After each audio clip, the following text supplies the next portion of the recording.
भगवान शंकर अपनी अर्धांगिनी मैया सती के साथ कैलाश से नीचे उतरे और दंडकारण्य क्षेत्र में अगस्त ऋषि के कुटिया के सामने पहुंचे। अचानक अगस्त ऋषि ने भगवान शंकर और मां सती का खूब आदर सत्कार पूजन किया है।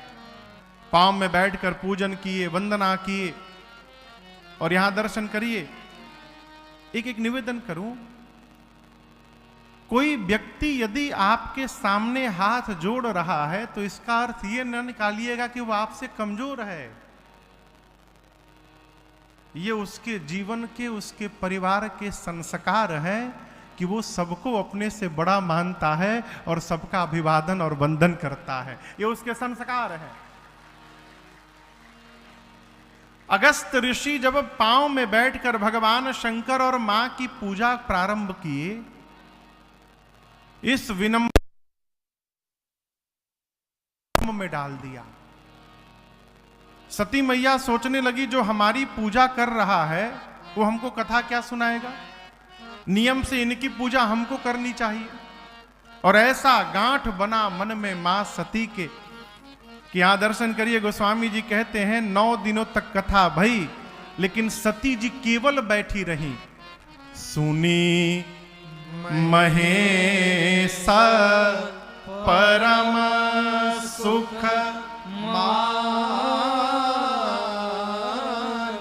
केवल भगवान शंकर ने कथा को श्रवण किया, सती मैया नहीं सुनी। कथा में बैठकर भी कई लोग कथा नहीं सुनते। कई लोग तो इसी में परेशान रहते कि कैसन साड़ी पहन ले बा, के कैसन गहना पहन ले बा, इसी में डिस्टर्ब। मां सती बैठी रही, सुनी नहीं कथा भई। चलते समय राम जी की भक्ति ही दक्षिणा के रूप में प्रदान करके अगस्त्य मुनि को भगवान शंकर सती मैया के साथ चले। जा रहे हैं। राम जी अवतार लेकर 14 वर्ष के वनवास में उसी दंडकारण्य के पंचवटी में है राम जी, सीता जी, लक्ष्मण जी। ये डेक्चा में क्या आया है भैया? हाँ, प्रसादी है कहा?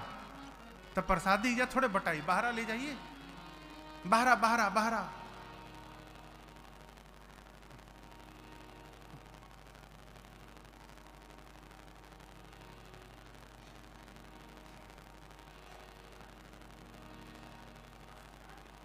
कई लोग के मन कर दिले खाए के।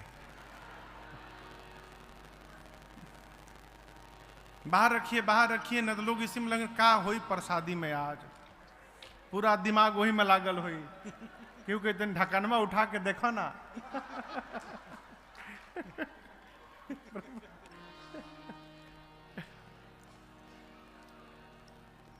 गांव वही सब आनंद है। हाँ, अरे अब तो भैया बहुत ठीक हो गया। जब हम क्या बतावें, जब प्रारंभिक दौर में हम लोग गांव में कथा करते थे ना, आयोजक से हाथ जोड़ जोड़ के कहते थे भैया मैट बिछवा दीजिएगा पंडाल में। का हुई मैट? पुअरा बेकार पड़ल बा सब। पूरा पंडाल पुअरा, जे जावे एक मुट्ठी उठा के रख के बैठ जाओ। अब पूरा कथा चलता, पूरा पंडाल में पुअरा उड़ता। पुअरा से मैट में आने में हमको 8 साल लग गया अपने गांव क्षेत्र में। 8 साल कोई मैटे नहीं बिछाता था, सब पुअरा। एक जगह कथा गा रहे थे तो वहां यज्ञ चल रहा था, तो रासलीला भी वृंदावन से आई हुई थी। तो एक ही मंच, रोज कथा के बाद फ्लैक्स उतर के जावे, उधर रखाए, व्यासपीठ हटे, फिर वहां लीला हो, फिर अगला दिन फिर फ्लैक्स लगे, फिर व्यासपीठ लगे। अच्छा, कथाएं तो होती नहीं थी, जो बुला दे भगवान ने बुलाए हैं साक्षात। तो जैसे 3 घंटा पूरा हो तो लीला वाले हथौड़ी लेके अब मंच के पीछे से लगे ठोकने, नीचे मंच पर हथौड़ी पीटने लगे। हम पूछवाए क्या हुआ, पूछो। बोले महाराज कह रहे बंद करो, काम हो ही गया, अब हम लोग का टाइम आ गया है। खूब आनंद हो। प्रसादी बाहर रखिए, अभी अभी प्रसादी में टाइम आधा घंटा बैठेंगे ना आप लोग? हाँ ठीक है। हाँ, उसके बाद चकाचक प्रसादी पाइएगा, कल फिर आइएगा, कल थोड़ा और ही बढ़िया प्रसादी मिली, हमको मालूम नहीं है आज का बा, इसलिए बोल रहा हूं कल शंकर जी का ब्याह है और भगवान का प्राकट्य उत्सव है, दो उत्सव है, इसलिए कल और आनंद वर्धन होगा। तो क्या कह रहे थे वो? हमको तो याद बा, भगवान शंकर मां को लेकर, सती को लेकर कैलाश चले, और उसी समय राम जी लीला में है वन में। शंकर जी सोच रहे हैं कि केहि विधि दर्शन होय। राम जी की कथा तो सुन लिया हूं, यदि राम जी भी दिखाई पड़ जाए तो आनंद हो जाएगा। गुप्त रूप में प्रभु अवतार लिए हैं, मैं पास में नहीं जा सकता। शंकर जी सोच रहे हैं, तब तक इधर रावण मेरी मां का हरण करके गया, और राम जी और लक्ष्मण जी मां के वियोग में अन्वेषण में घूम रहे हैं, और भगवान विरही जीव की भांति रो रहे हैं। शंकर जी सोच ही रहे थे, तब तक राम जी दिखाई पड़ गए। ए जी शंभु समायते ही राम ही देखा, शंभु समायते ही राम देखा, उपजा ही अयति हरस विशेखा, उपजा ही अति हरस विशेखा। बोले सच्चिदानंद जग पावन, जय सच्चिदानंद जग पावन। हस कहि चले ओ मनोज नसावन, हस कहि चले ओ मनोज नसावन,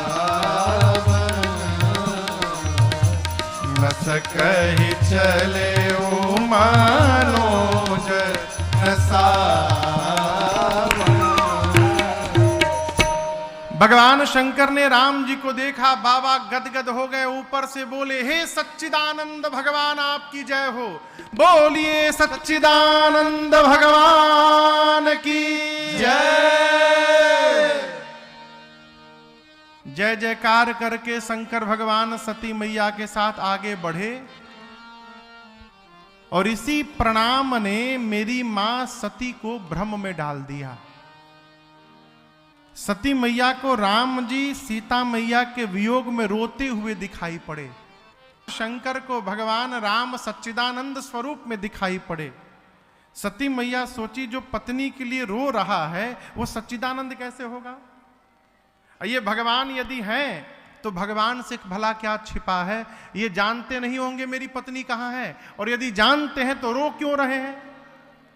ऐसा भ्रम उत्पन्न हुआ मेरी मां के मन में। भगवान शंकर ने अनेक प्रकार से समझाया, अनेक प्रकार से, देवी मान जाइए, जिनकी कथा अगस्त मुनि ने सुनाई और जिनकी भक्ति मैंने उनको दक्षिणा के रूप में प्रदान की, ये मेरे वही इष्ट प्रभु श्री राम हैं। लेकिन समझ में बात मैया की नहीं आई। लागनौर उपदेश यद्यपि कहूं शिव बार बहु, उपदेश नहीं लगा। बोले बिहसी महेश, हरि माया बल जानिजिया। अनेक प्रकार से भगवान शंकर समझाते रहे, लेकिन उपदेश का कोई प्रभाव नहीं हुआ। अब यहां एक निवेदन करूं, शंभू बाबू, उसी को समझाया जाए जो समझने को तैयार हो। जो समझ के बैठा है कि बिना भुगते हम समझने वाले नहीं हैं, वहां उसको न समझाया जाए, अपने को समझाया जाए। क्योंकि समझने वाला एक दो बार में समझ जाता है, न समझने वाला बिना भुगते समझने वाला नहीं है। और याद रखिएगा, वहां भगवान की माया प्रभावी हो जाती है, इसलिए वो समझना बंद कर देता है।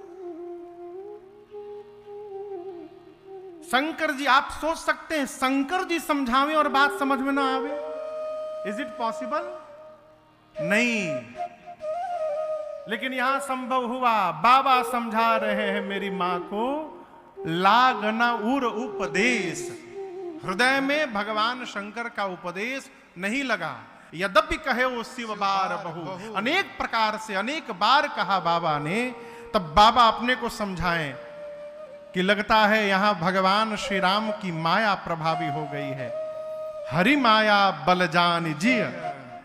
भगवान शंकर मुस्कुराए, प्रभु आपकी लीला चलने लगी अब, इसलिए मैं समझाना बंद कर देता हूं। तब क्या मानना चाहिए? होई ही सोई जो राम रचि राखा, को करी तरक बढ़ावे साखा। शंकर जी भी यही मान लिए कि अब वही होगा जो रघुनाथ जी रचे हैं, इसलिए काहे को तर्क करके यहां खोपड़ी में शाखा पर शाखा बनाते जाएं। शांत होइए। बाबा ने कहा, देवी इतना ही संशय यदि आपके मन में है तो परीक्षा ले लीजिए। और यही समझने योग्य बात है, छोटे को बड़े का परीक्षण नहीं करना चाहिए, यह अपराध है। हमारे महाराज जी कहते, जीवन में कभी संत की, जीवन में किसी सदग्रंथ की, जीवन में भगवान के किसी मंत्र की, और जीवन में अनंत की, इन चार की परीक्षा भूल कर भी नहीं लेनी चाहिए। नहीं तो उलट ही पड़े, ये उलट के हमारे ऊपर ही पड़ जाएगा। बाबा ने कहा परीक्षण करिए, लेकिन विवेक पूर्वक करिएगा। जिसकी परीक्षा आप लेने जा रही हैं वो जीव नहीं है, जगदीश है। मई आ गई और सोचने लगी कैसे परीक्षा लूं, कैसे लूं। उपाय निकाला, पुनि पुनि हृदय विचार करी, धरि सीता कर रो, आगे हुई चली पंथ तेहि, जेहि आवत नर। देखिए आपसे एक बात कहूं, नकल कभी असल नहीं हो सकता। जो नकल है वो हमेशा नकल ही रहेगा। देखिए जिरोक्स कॉपी कभी ओरिजिनल कॉपी होने वाला नहीं है। जिरोक्स को भी प्रमाणित यदि करना पड़ता है तो किसी गजटेड ऑफिसर के सामने ओरिजिनल को दिखाना पड़ता है, तब जाकर वो प्रमाणित होता है। जो नकल है वो केवल नकल है, असल नहीं हो सकता। सती मैया सीता मैया का नकली रूप बना ली।